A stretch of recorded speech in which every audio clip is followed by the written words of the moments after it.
Is Yeah. language barrier ever an issue when Yes. traveling? Yes. Yes. So Yes. how Yes. Yes.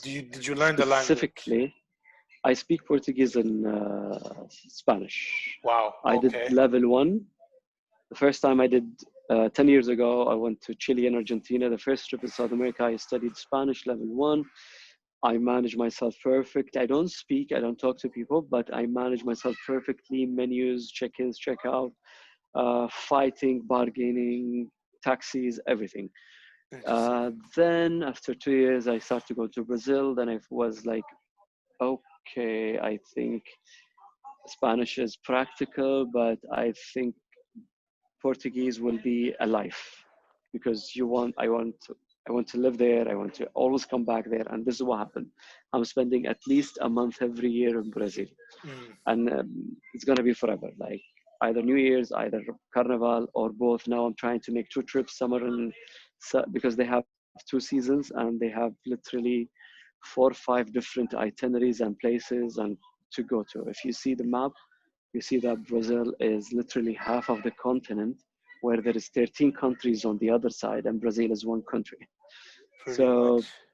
yeah, I'm Yeah. investing much more in South America. Next year, I'll be doing Peru for the first time. I'll be Ooh. doing a trip to. This is a massive trip. First time to do 3 weeks trip, road trip from Buenos Aires, Argentina, all the way to Bolivia, from Bolivia to Chile, and we're gonna square it all the way. It was a So you huge, start from huge Buenos Aires, which I believe is somewhere. Buenos Aires. There Yeah, we go. it's like So you're going from in the very here all the way to here by all the way. car. So these three countries, they have two regions mutual, which is the Salinas, the Salta, which is the desert, the salty desert, which is in between Argentina, Bolivia, and Chile. So I'm So gonna around do this this area region here. from Salta in the north to Salar de Uyuni to Atacama in Chile. That's one. Then we're gonna do the most remote island on Earth, which is Easter Island, where these big faces, heads, rocky things called Easter Island. If you see the photo, you're gonna know I it. know what you're talking about. Easter Yeah, Islands, Chile. There we go. yeah, So right here, these are the ones exactly. that you're. Oh wow. Yep. We're gonna do this. Then we're gonna come back to the second mutual region between Argentina and Chile, which is Patagonia. We will do it. Yeah, like I don't even think anyone does it this way back home. People goes to 1 2 places, that's it. We're going to go to Puerto Natales, Torre del Paine. We're going to go to Punta Arenas, the second most southern part city in the world. Then we're going to go to El Calafate, Pareto Moreno, the biggest glacier in the world. Here's my Then question. Bariloche. How do Yeah, you get from here, mainland Chile, all the way to Easter Island, which is the red arrow flight. here? There's a Flight, plane, you fly and it five takes you hours all the flight. way to the middle of the Pacific. Yeah, and guess what? This flight only go and come back. It's $1,500 only flight. So That's it? these $1,500 only for the flight from Santiago de Chile to Easter Island and back round trip.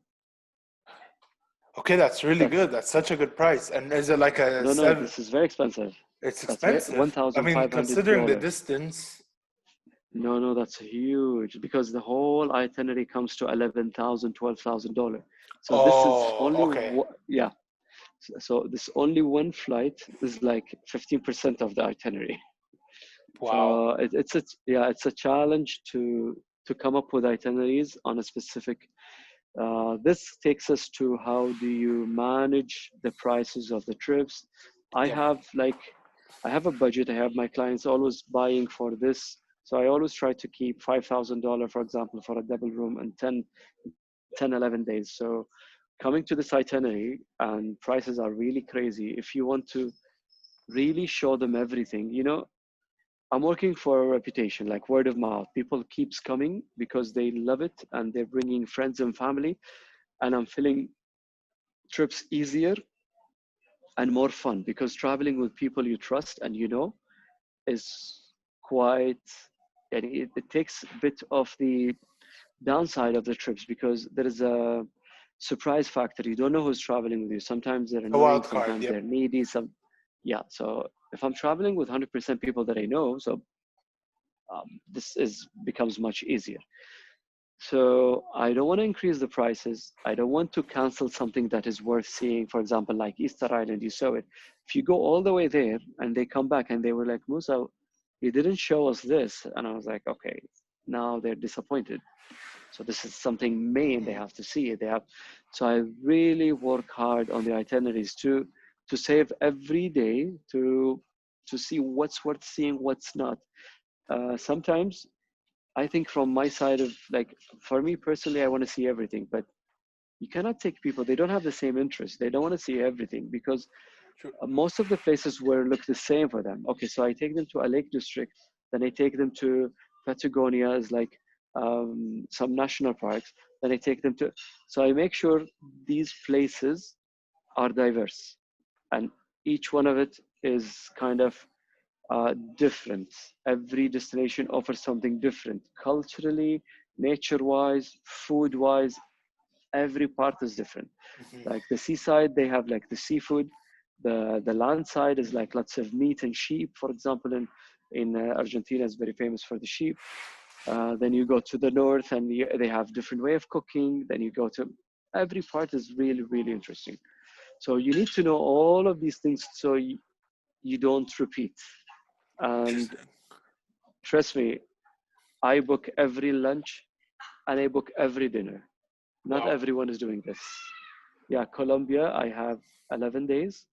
Literally, there is almost 12 to 14 food experience have been booked, Okay. whether a restaurant or an experience. Sometimes Mm. a food tour, sometimes we go to a market, depends. It's amazing to hear that like you go all this distance and you really take them through the Yeah, experience. It's like a guided meditation kind of thing where you show them everything. And yeah. so, other than everything you've mentioned, what is the biggest struggle you see when taking someone new that you've never met before? You know, like, is it, could having a high expectation ruin the experience, or do you think yes, you should Yes. have a high expectation because it is worth it and all that stuff? And like, so what's your Happened stance to on this me one? happened to me not the last Brazil trip, the one before, because I got overwhelmed. I got like a really good number and I was like, oh, people are loving it.